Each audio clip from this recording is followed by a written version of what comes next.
নমস্কার। আজকে দেবগুরু বৃহস্পতি নিয়ে আলোচনা করব। দেবগুরু বৃহস্পতি 14ই মে ট্রানজিট করেছে। 14ই মে বৃষ রাশি ছেড়ে মিথুন রাশিতে প্রবেশ করেছে। দেবগুরু বৃহস্পতি এই যে ট্রানজিট, এটা হচ্ছে অতিচারীভাবে ট্রানজিট হয়েছে। এই অতিচারীভাবে ট্রানজিট, কারণ আমরা কম বেশি জানি দেবগুরু বৃহস্পতির ট্রানজিট 13 মাস অন্তর অন্তর হয়। এই 13 মাস পরেই কিন্তু ট্রানজিট হচ্ছে, কিন্তু এরপরে যে ট্রানজিট হবে এই 1 বছরের মধ্যে 2025 সালের মধ্যেই আরও দুবার ট্রানজিট হবে। অর্থাৎ এই যে 14ই মে ট্রানজিট হয়ে গেছে, এরপর আপনার আবার 18ই অক্টোবর ট্রানজিট হবে, আবার 5 ডিসেম্বর ট্রানজিট হবে। অর্থাৎ একই বছরের মধ্যে 3বার ট্রানজিট হয়ে গেল।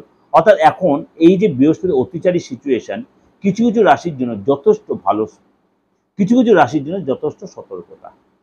সুতরাং এই যে দেবগুরু বৃহস্পতি সেটা এই ট্রানজিট কোন কোন রাশির জন্য ভালো, সেটা আপনার রাশির জন্য সে কতটা এফেক্ট হচ্ছে। বৃশ্চিক রাশির আপনার অষ্টম ঘরে এই বৃহস্পতির ট্রানজিট হবে। সুতরাং আপনাকে কিন্তু কিছু কিছু জায়গায় একটু সতর্ক থাকতে হবে। 14 বৃহস্পতির ট্রানজিট আমি কিন্তু এই নিয়ে প্রোগ্রাম দিয়েছি। বৃহস্পতির ট্রানজিটে কিন্তু অলরেডি আমি একাধিকবার প্রোগ্রাম দিয়েছি। এটা একটু নতুনত্ব প্রোগ্রাম। কেন বৃহস্পতির ট্রানজিট হচ্ছে অতিচারীভাবে।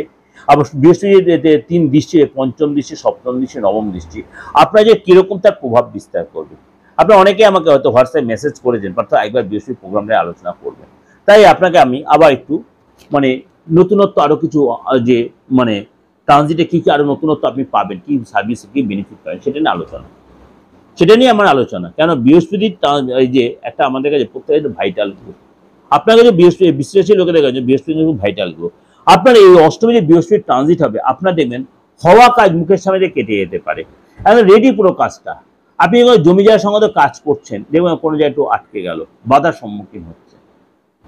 আপনার পেটের প্রবলেম হতে পারে, খাবারে মাঝে বাইরে খাওয়ার প্রতি আপনি ইন্টারেস্ট বেড়ে গেল, বেশি স্পাইসি খাবার, বাইরে রেডি খাবার, সেগুলো আপনার প্রতি ইন্টারেস্ট, কিন্তু ঘরের খাবারের প্রতি আপনার একটু অনীহা আসতে পারে।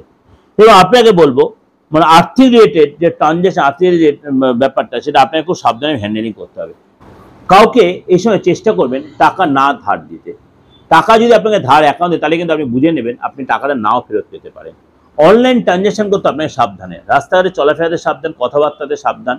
আপনার এই সময় কিন্তু অর্থ লস হতে পারে, পড়ে গিয়ে চোটার লাগতে পারে। আপনি যদি 2 হুইলার বা 4 হুইলার চালান, আপনি দেখবেন ফট করে কোনো ট্রাফিক কেস খেয়ে গেলেন, কিন্তু আপনি সেগুলো নিয়ে অরিড হবেন না। কেননা আমি সবসময় বলি, কোনো একটা গ্রহ যখন ট্রানজিট হচ্ছে, তখন ঘর যখন চেঞ্জ হলো, তখন তার নক্ষত্র আবার কোনোদিন পর চেঞ্জ হয়, তখন আপনার প্রভাবটা আপনার ক্ষেত্রে আবার ভালো সিচুয়েশন চলে এলো। আপনার যেমন পেটের প্রবলেম, আপনার খাওয়া দাওয়া, সন্তানের ব্যাপারে এগুলো একটু সাবধানে মেনটেন করতে হবে, রাস্তায় চলাফেরাতে সাবধান হতে হবে, লোকজনের কথাবার্তা সাবধানে বলতে হবে, সন্তানের হেলথ নিয়ে ডিস্টার্ব, সন্তানের সাথে আপনার একটু মিসকমিউনিকেট বা মিসবিহেভ হয়ে আপনার সন্তান আপনার কথার অবাধ্য হয়ে যেতে, সন্তান আপনার পাত্তা দিতে না, আপনার সন্তান অসম্মান করতে পারে। তাড়াহুড়া করে আপনি কোনো ডিসিশন বা তাড়াহুড়া কোনো স্টেপ নেবেন না। কাজের যা আপনার পর্যন্ত চাপ আসবে, আস্তে আস্তে সেটা মিটে যাবে। এবং আপনাকে কিন্তু 6 জুন যখন আপনার পরিস্থিতি 6 জুন অর্থাৎ বা 7ই জুন, যেহেতু আপনার মঙ্গল যখন ট্রানজিট করে চলে যাবে, কারণ আপনার রাশির অধিপতি মঙ্গল, আপনার রাশিও জল রাশি, কিন্তু মঙ্গল হচ্ছে আপনার অগ্নি রাশি। দীর্ঘদিন ধরে মঙ্গল নিচস্থ হয়ে কর্ক রাশিতে বসে আছে। মঙ্গল যখন 6 তারিখ তার রাশি চেঞ্জ করে সিংহ রাশিতে প্রবেশ করে, আপনাদের সময়টা আস্তে আস্তে অনেকটা বেটারের জায়গায় যাবে। অর্থাৎ আগামী দিনগুলো আপনার সময়টা আসতে বেরো। অর্থাৎ 7 তারিখ পর্যন্ত বৃশ্চিক রাশিকে অনেক বেশি সতর্ক, অনেক বেশি কনসিয়াস থাকতে হবে। লোকের কথাবার্তা বলতে, অশান্তি, ঝামেলা, শরীর, ফ্যামিলি লাইফ বা আপনার পারিবারিক ব্যাপারগুলো অনেক বেশি সচেতন থাকতে। আপনি এই সময় নতুন ব্যবসা করতে চাইছেন, অবশ্যই কাউকে কনসাল্ট করে করবেন। এই সময় ফোন করে যদি কোথাও ইনভেস্ট করে, তাহলে টাকা নিয়ে লস হবে। এই জন্য হওয়া কাজ আপনার বিগড়ে যাবে, টাকা আস্তে আস্তে আপনার আটকে যাবে, আপনার স্বামী স্ত্রীর মধ্যে ডিস্টার্ব আসবে, আপনার সন্তানের সাথে আপনার মিসকমিউনিকেশন হয়ে যেতে পারে। এগুলো কিন্তু আপনার প্রথমে চাপে ফেলবে। রাস্তায় খুব সাবধানে চলাফেরা করবেন। ট্রাফিক কেস খেয়ে যেতে পারে, আপনার পড়ে গিয়ে চোট লাগতে পারে, ফট করে ছোটখাটো অ্যাক্সিডেন্ট হয়ে যেতে পারে। এগুলো কিন্তু আপনাকে প্রচন্ড একটা হতাশায় ভোগাবে। এগুলো আপনি অবশ্যই সচেতন থাকবেন। নাহলে আপনার সোনা রূপ আপনি নিশ্চয়ই কেনাবেচা করেন, আপনি কোনো সম্পত্তি কেনাবেচা করতে আপনি একদম আপনি বলবে 7 তারিখের আগে একদম করবেন না। 7 তারিখে অবশ্যই কোনো কেনার সুযোগ আসে, অবশ্যই তাকে কাউকে কনসাল্ট করে, কোনো হিতাঙ্গী ব্যক্তি বা কোনো অ্যাস্ট্রোলজার বা কোনো তান্ত্রিকের কনসাল্ট আপনি কিন্তু আপনি টাকা নেন। নাহলে কিন্তু আপনার ভবিষ্যতে এই জন্য কিন্তু আপনার অনেক বেশি অনুশোচনা করতে হবে। এই সময় কিন্তু আপনার স্থান চেঞ্জ হবে। কিন্তু আইনি ঝামেলা যে কোনো কিছু থেকে, সেটা অনেকটাই আপনার ফেভারে আসবে। আইনি ঝামেলা যে আপনার কিছু থেকে থাকে, সেটা অনেকটা আপনার ফেভারে আসবে। এই সময় আপনার ধার দানা বেড়ে যেতে হবে, কারোর কাছ থেকে আপনি অত ধার চেয়ে নিতে পারে আপনার যে চলা যায়, আপনার ফ্যামিলিটা অশান্তি বেড়ে যেতে, আপনার দেখা হলো আপনার স্বামী স্ত্রী বন্ডিং বা সন্তানের সাথে আপনার ক্লেশ বা অশান্তি বেড়ে যেতে পারে। এটা কিন্তু আপনাকে যে একটা প্রেজেন্টেশন দিল, অবশ্যই আপনাদের ভালো লাগবে। সুতরাং আপনি এই যে বৃহস্পতিটা আপনি প্রপার এটাকে ইউটিলাইজ করুন। আপনার বাচ্চার যদি বৃহস্পতি সিচুয়েশন ভালো থাকে, ভালো নক্ষত্রে থেকে থাকে, আপনার হাতে যদি বৃহস্পতি সিচুয়েশন ভালো থাকে, এটা হচ্ছে বৃহস্পতির জায়গা, আপনার হাতে বৃহস্পতি সিচুয়েশন ভালো থাকে, তাহলেও আপনি কিন্তু রেজাল্ট পাবেন। আপনার বাস্তুর ক্ষেত্রে আপনার বৃহস্পতি সিচুয়েশন জায়গাটাই ভালো থাকে, তাও আপনি যদি এগুলো যদি আপনার ডিস্টার্ব থাকে, যদি আপনি মনে করেন কোনো অবস্ট্রাকশন হচ্ছে, অবশ্যই এটা দেরি না করে আপনার বাস্তুটা মেন হচ্ছে, আমি বারবার বলি, হাজার আপনি প্রতিকার করেছেন, আপনি কিন্তু তার রেজাল্টটা ঠিক মতো পান যদি আপনার বাস্তু জায়গা ডিস্টার্ব থাকে। বাস্তু যে কোনো জায়গা, মনে করেন আপনার ওই ঈশান কোনটা, আপনার অগ্নি কোনটা, আপনার নৈরত কোনটা, আপনার পূর্ব বায়ু কোনটা, আপনার যে ডিস্টার্ব থাকে, আপনার এগুলো ডিস্টার্ব থাকলে আপনার কিন্তু কোনো দিন আপনি সাকসেস পাবেন না।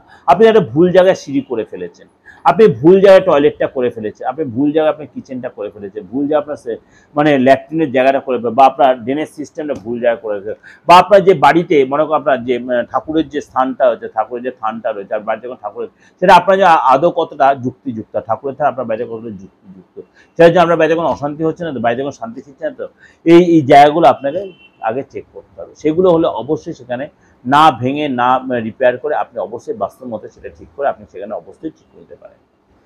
সবচেয়ে বড় কথা, 4টে কোণ আপনাকে সবসময় পরিষ্কার রাখতে, ঈশান কোণ, আপনার অগ্নিকোণ, নৈরত কোণ, আর হচ্ছে বায়ু কোণ, এগুলোকে অবশ্যই ঠিক রাখতে, পরিষ্কার পরিচ্ছন্ন রাখতে হবে, তাহলে দেখবেন বাস্তব অনেকটাই ঠিক রয়েছে। কারণ আমরা অর্ধেক সময় এগুলো, সিঁড়িটা আপনার এমন জায়গায় রয়েছে, আপনার বাড়িতে ইয়ং মেয়ে বা ইয়ং ছেলে রয়েছে, বিবাহযোগ্য মেয়ে রয়েছে, আপনি যথেষ্ট তার কোয়ালিটি, যথেষ্ট বিবাহযোগ্য আসে, কিন্তু বিয়ে সার হচ্ছে না।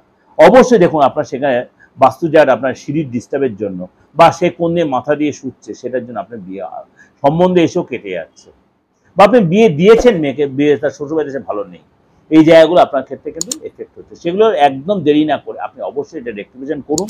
আমি বলছি, আমি মিডিয়াতে বসে বলছি, আপনি এখানে বেরিয়ে আসতে পারবেন, আলবাত পারবেন। যাই যদি ভালো লাগে অবশ্যই যোগাযোগ করতে, সামনে অবশ্যই আমি সেই জন্য কাজে লাগাতে পারি সুযোগটা। এবং প্রত্যেক মাসে, এই মাসে না হলে প্রত্যেক মাসে অবশ্যই আসে, প্রত্যেক মাসে পূর্ণিমার প্রত্যেকটা দিন আমাদের কাছে খুব ভাইটাল। অবশ্যই আপনি সেই তন্ত্রমতে রিপেয়ার করে আপনার জায়গাগুলো ঠিক করে আপনার প্রোটেকশনে আপনি কিন্তু অবশ্যই আবার নতুন আরম্ভ করতে পারেন। ভালো থাকবেন, যোগাযোগ করতে অবশ্যই বুকিং করবেন। নমস্কার।